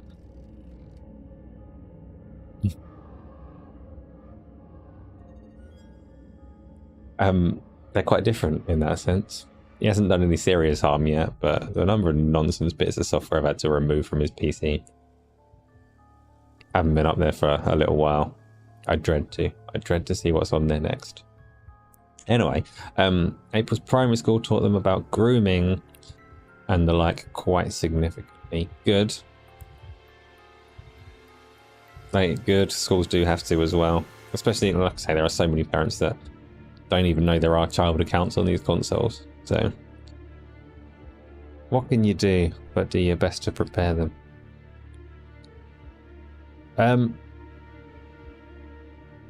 2025 is looking incredible for Xbox Game Pass. This is Tony. It's looking incredible for Xbox Game Pass. Been seeing this a lot. Okay, it's not a Tony quote. 2025 is looking incredible for Xbox Game Pass. It's a quote. Been seeing this a lot. 24 wasn't epic as it was stated in 23. Many games once again will be delayed, and the ones we forgot, like replaced, will come out. So Tony, 2023 was supposed to be amazing as well. I think every year for Xbox for the last 15 years was supposed to be brilliant. To a degree, it's fine for people to be excited.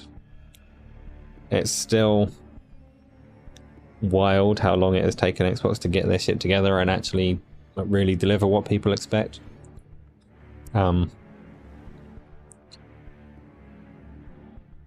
Phil Spencer's had more than a decade now, more than enough time for like 2 terms of leading a country and turning one of those around. You'd think you'd be able to turn the Xbox division around and get games coming out, so what can you say? But there are plenty of things to play. We were just saying earlier that there are too many games, so yeah, Tony, it is 2 terms in most countries, whether you have a 4-year term or a 5, like different nations have different rules, but that's how long you get to fix a country. Can bloody well fix Xbox in that time. Come on, Phil. So, but at the same time, like, gaming is good at the moment. Lots of people say that this generation of consoles has been terrible on like all fronts, and it hasn't. It's been brilliant. Games are awesome. We all love playing them. Chin up. Enjoy shit.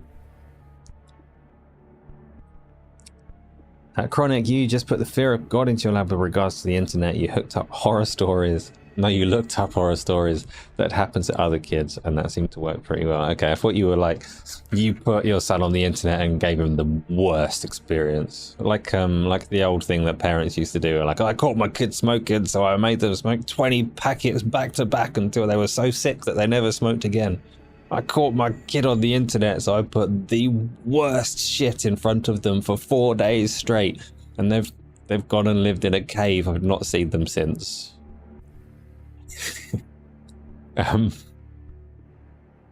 Not a bad shout. Might be worth a try. Overwatch 2 is the best multiplayer at this moment. Hopefully, new multiplayer coming out at least gives Overwatch a nudge to get better. What would surpass it, Tony? How can you supplant Overwatch? Do you need games to keep trying to do hero shooters and do the hero shooter genre better than Overwatch does, or do you want something completely fresh that's nothing like Overwatch that is better for other reasons? He did fix Xbox. Consumers are the problem. Yeah. Like there's things that Xbox do very well, the things that he's done well for Xbox,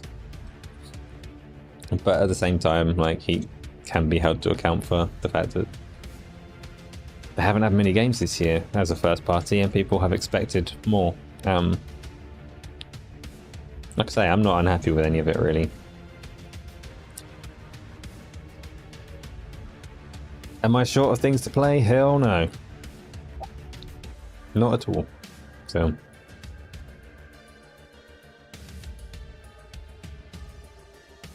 he couldn't stop kids playing Fortnite. That's the issue. That is a massive issue that the industry faces, yes. Well, is it an issue that the industry faces? Not necessarily. Not the whole industry, because, you know, Fortnite is part of the industry. So certain parts of the industry are thriving very nicely. But the stuff that people like us are most interested in faces challenges. Yes, it does. Phil got Final Fantasy XIV on Xbox, so you're happy. Yes, you are, James. But just imagine what you could have achieved if Final Fantasy never came to Xbox. All the time that you put into that level 100. You could say that about every game going, obviously, and I'm being facetious. You enjoy what you're doing. I might do some Final Fantasy XIV in the very near future. See how I can get along with that after the World of Warcraft sugar rush. Tony, nothing like Overwatch. Devs are too scared to try new things because shareholders, so you doubt it will happen. The next best thing is Overwatch clones, unfortunately. Concord cinematics are a great addition, and you wish that Overwatch had it more. Why? The cinematics have nothing to do with the game. Are you interested in Concord, Tony?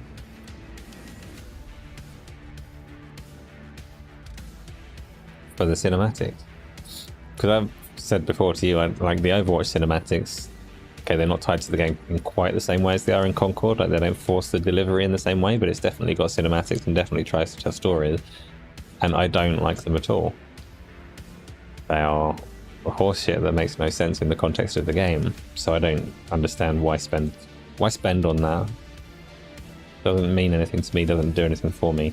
And I'm basing this mostly on the Overwatch launch with Wilfred or Wilson or whatever the ape is called being like, oh, so much terrible stuff going on, someone should do something. And the something that they do is form teams of 6 and fight each other. What was that nonsense all about? And now Concord is following in those footsteps. We're fighting each other for reasons. Yay, story.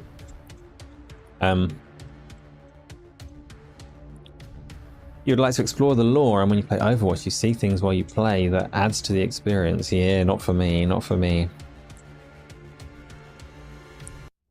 Each to their own, though. But I'm trying to tell a story in a game where you have a roster of characters that you just pick to fight each other again and again kind of sits weirdly to me. Stephen Southwick, do you think that Microsoft needs to start releasing big games simultaneously if they want to really grow Game Pass? Do they still need to worry about sales if they want subs? People like different things. I think that's difficult to answer at this point in time. At the moment, Game Pass is not big enough to do that, to say we don't care about sales and we're not going to worry about them. Like, Microsoft has kind of taken a step back from that approach and said actually we do care about sales as well now. The more routes to market the better, but sales are like a direct injection of money and they care about the money. So this is where Avowed comes in as like the delayed Avowed, so that the sales wouldn't get consumed by other games towards the end of the year. I didn't think it was a particularly busy end of year compared to every other. Certainly I didn't think there was anything that they weren't already aware of way ahead of time. Stalker 2 was delayed, but you would think that like there's a limited overlap between Stalker 2 and Avowed, and they could probably release them. They could release them simultaneously, and like you say, people don't need to play them day one. They're putting content in a subscription service, they're keeping people happy and all the rest of it. But Avowed in particular should sell very well on Steam, and Steam is still a big deal, and it's still a big injection of money for any game that comes out, because a lot of PC gamers are not going to touch it on Game Pass. So yeah, they're always going to care about sales until Game Pass hits like critical mass that makes those sales irrelevant, and we're a long way from that point. And I'm not sure if it will ever get to that point or not. It's hard to see the future when a service hasn't really been consistently growing for the last few years. We shall see.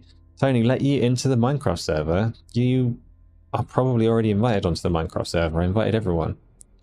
That might not be true. Maybe I didn't. But you can totally go on it. That's fine. If I haven't already invited you, I'll do so in a bit. Just James, you played Elder Scrolls Online for 2 years and you don't think that time was wasted? No, it's not wasted. Like, it is wasted in some sense. But you know, what's life if you don't spend some of it on fun? So it is fine. If you are enjoying that time, then that is time well spent.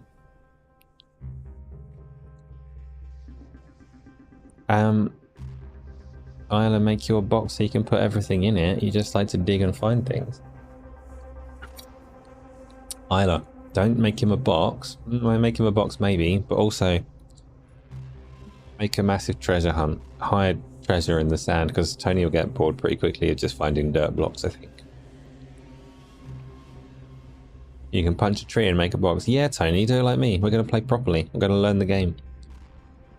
Going to just go in and... Is there treasure in the sand? Oh my goodness. Oh no, you mean like treasure chests in the sand that have, I don't know, a gold nugget in or something. I guess that counts as treasure. Anyway, next question. People like different things, so yeah, you're right, Stephen, in that diversity of content is something that Microsoft really needs to work on. I still say if they want to actually grow Game Pass, unfortunately, they need to capture a very different audience to us. Which means they need to start putting content in there that we don't care about. And I'll be quite happy if they never do that. I don't care. I want them to just make stuff for me all the time. I'm very selfish. Tony, you made a treasure hunt for your wife in Animal Crossing. Once you know how to do it in Minecraft, you can do another one. What was the treasure in Animal Crossing?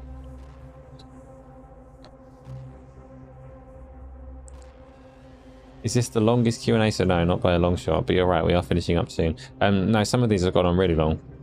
This is only barely going to reach the 2 hours, which is fairly standard, I think. Joe, what's the consensus of the PSVR 2 PC adapter? You only saw Eurogamer's video, who couldn't even get it working. There is no consensus on that yet. Luke still, in our Discord, has tried it, and had no problems at all. And he was just using the onboard Bluetooth on his motherboard.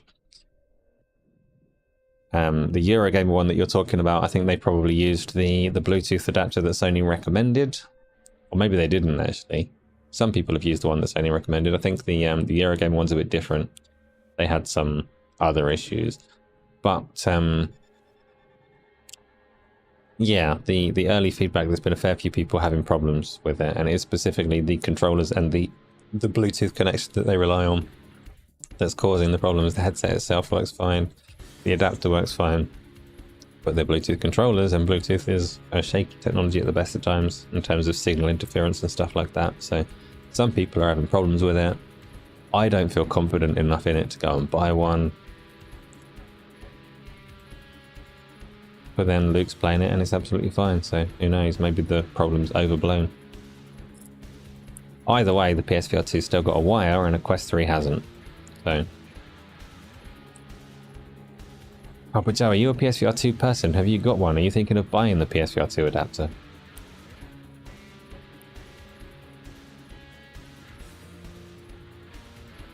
Tony, it was cheese, but she liked it. Well, you gave her a poem which stated where each item is, and then each item, the first letter spelled out where to find her last item, and it was cheese. Aren't you a romantic fella? That's nice, Tony. You can do cheese in Minecraft as well, I think, probably. I see. How much is the adapter? It wasn't hugely bad, was it? It was like 50, 60 quid maybe? I don't know. That's really like difficult to give you a firm answer on that one as to whether it will work for you or not, because obviously if it doesn't work, then it's just a waste of money. And if it does work, you get to play Half-Life Alyx and Blade and Sorcery. 50, you think? Sold out. Yeah, I had a quick look on Amazon and it was sold out there. I don't know where you're supposed to order it from. But on the day of release, Amazon said it was sold out and they didn't know when they were getting more in stock, which was like, it's not even an option if I wanted it to be. Isla, this is still my favourite show. What if I say something mean about Minecraft? Then what happens, eh? Then what happens? Minecraft doesn't have cheese. Oh. Try it. Oh, I'm a little bit intimidated. I like that. I'm not going to. I'm not going to. I don't want to hurt you. Good response. You win this round. Next question, please. What's your favourite community game that we've played? Oh, shit. What's my favourite community game that we've played?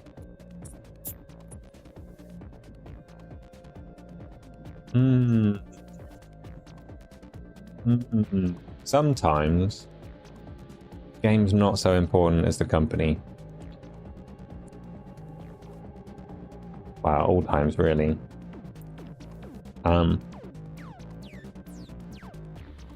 What have we played? Someone list all the community games that we've played and I'll have a little think about it. When is my Quest 3 arriving? I've not ordered a Quest 3 yet, Chronic. I have, even in Space Denizen, this is our sad PR chat right now. I have a support call open with Meta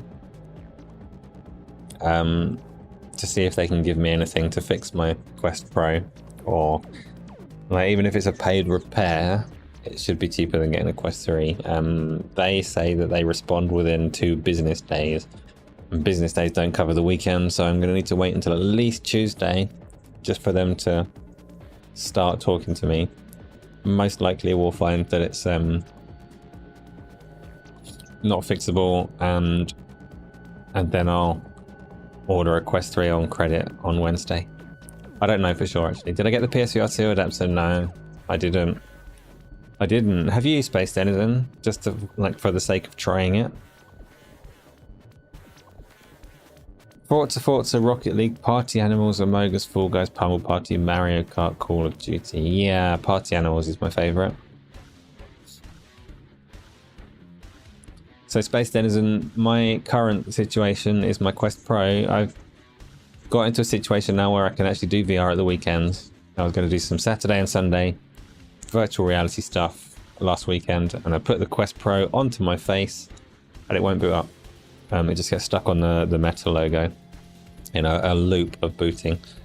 Spins a little bit, freezes, reboots, spins a little bit to a different point, freezes, reboots. It's got like 2 boot cycles that it's going through, that it's switching between back and forth, and it won't get there. I've factory reset the device, like the hardware, everything seems absolutely fine. I factory reset it. I've sideloaded a software update, and the bloody thing won't start. So I am without a Quest Pro. I do still have a PSVR 2. Don't like wires. Sounds like the Quest not 2 Pro. Sounds like the Quest overly professional because I'm not allowed to play games on it. If I was trying to fire up a spreadsheet, it'd probably be like, yeah, go on then. I'm a professional device. You enjoy your spreadsheet. But not too much because professional. Yeah, pain in the ass. Did I try the fact? Did I do the power off in the factory reset menu? Yes, Demon Hunter. I did everything. I've even drained the battery, which is not. It's not easy to do, draining the battery in one of these things, because it has lots of power saving. Lots of I'm not going to let you turn it on now because the battery's low. Lots of forcing, just sitting there with the headset going turn on, dead, turn on, dead, until it actually properly died. I've done the full battery drain, I charged it all up again. Factory reset at least 4 times, sideloaded the software, done the power off, done everything you can do with it. It is not going to start. Oh yeah, the question, I forgot. Thanks, Tony. So episode 13's Forza tracks are the best, and Asa loves them. Depends how I kind of approach the question, because in terms of like which game is my favorite based on how good a game it is, I'd be loath to pick a Forza game because I can't play them in VR. It is no secret that I would much rather be playing Gran Turismo. Every time we play any Forza game, I would much rather be playing Gran Turismo. Or even like Project Cars or something, like a VR racing game. So it would be weird for me to say that's my favourite community game. But, like I say, the company is the important bit. Playing with the community is what makes it fun, so that's why we play Forza so often. Whereas there are other games in the list, like Rocket League, that I actually just think are brilliant games. Even though I don't play Rocket League anymore, it's still categorically brilliant. You can't take that away from me, Tony. So I don't actually know. We have good times on the community streams, I think. I don't think it really matters what we're playing. 13's Forza tracks definitely entertaining to watch me play. They're entertaining to drive around for like 1.5 laps. Have I tried giving it a good hard smack? It's like I got this at launch, Chronic. It was really expensive. I don't want to smack it. Halo Chivalry 2, yep, those have come up as games. We've had some fun with those. And I know on the last community thing on Call of Duty I looked miserable, but like that is a fun game too. We'll probably play it in a bit. Hot Wheels, yeah. Yeah, there's been a lot of games, isn't there? There needs to be a lot more. It needs to be a lot more. And I have got a few more that I wanted to include in the rotation. There was a time when I was going to do Saturday community ones, and then I started doing the streams with Tony, and now Tony has abandoned me, so actually Saturday streams may come back as a thing.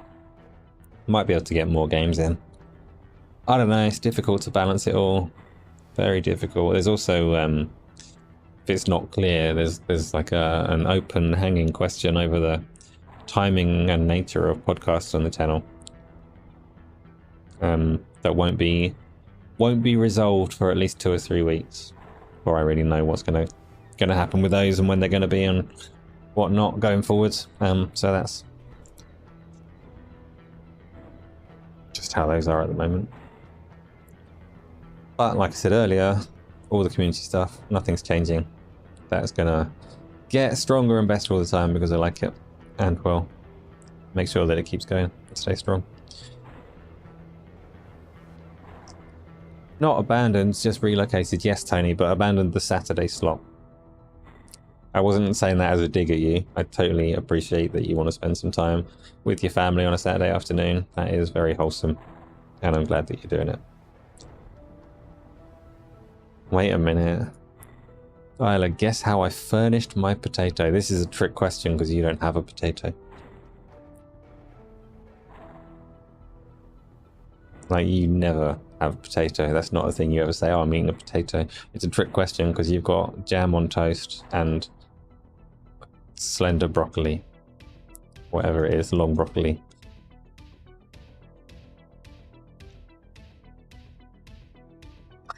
Oh, Tony, why do you know Chronic's password? Wait a minute. Tony knows everybody's passwords. Careful, everyone. I can't guess how you furnished your potato. So you're just going to have to tell me.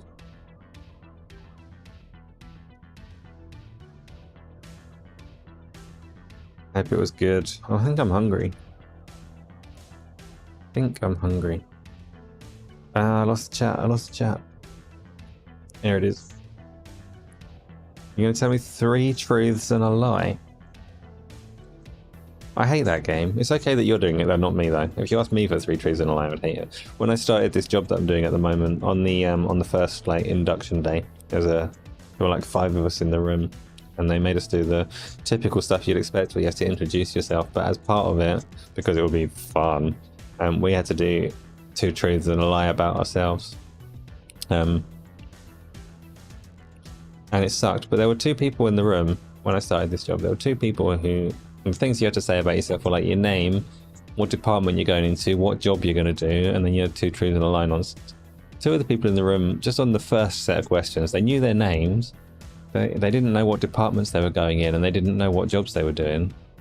And like, how do you get into that situation where you literally don't know what you've applied for, you've just turned up? What kind of place is this that I've walked into? Turns out, it's a place. And I will say no more, because the internet is a public thing. And I'm having a lovely time. Where's these trees? Right, carrot, cream cheese, butter, teriyaki sauce. All of the above. Wait a minute, you said 3 truths and 1 lie.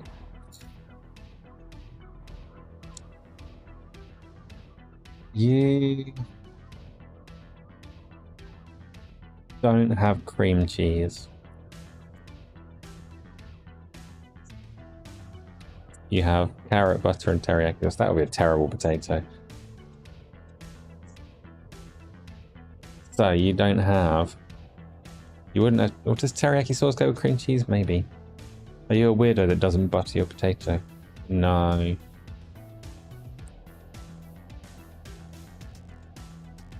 No, I give up. It's too hard. Butter is the only right answer there. See, I wouldn't ever touch a jagged potato without butter, but my wife doesn't put butter on a jagged potato. So now I'm wondering if there's other weirdos out there that don't put butter on a jagged potato. But that can't be true. Teriyaki sauce is obviously the wild choice, but that means that that's got to be on there, so you don't have carrot.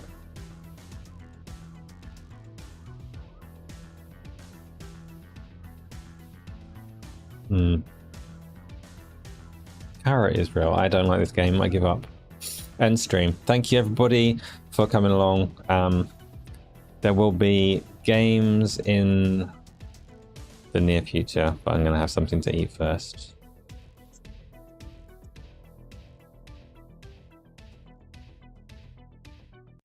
Teriyaki was fake. Wow. Stephen Southwood looked like Evangelion. What? What did? No, I don't know what's going on.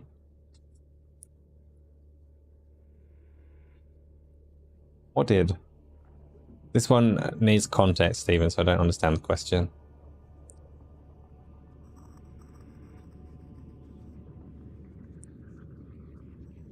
I didn't realize there were more questions, so we're going to whiz through those. I don't understand what this one is.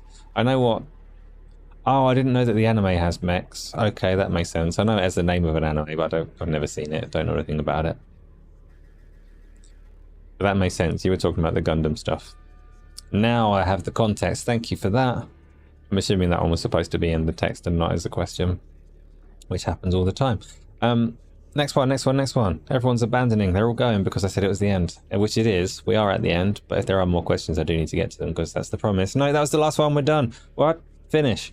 I don't know what I'm going to eat. I'll be back within like half an hour though, probably. Oh, is that true? I'm not going to commit to that. I might be back in an hour. It depends. But go play games without me, and then I'll just jump into the games when it's time. That would be ideal. And that's the end. Don't commit to anything ever. Good advice. Life advice for everybody. Never commit to anything. Brush your teeth. And that's it. Do those two things and you'll get through.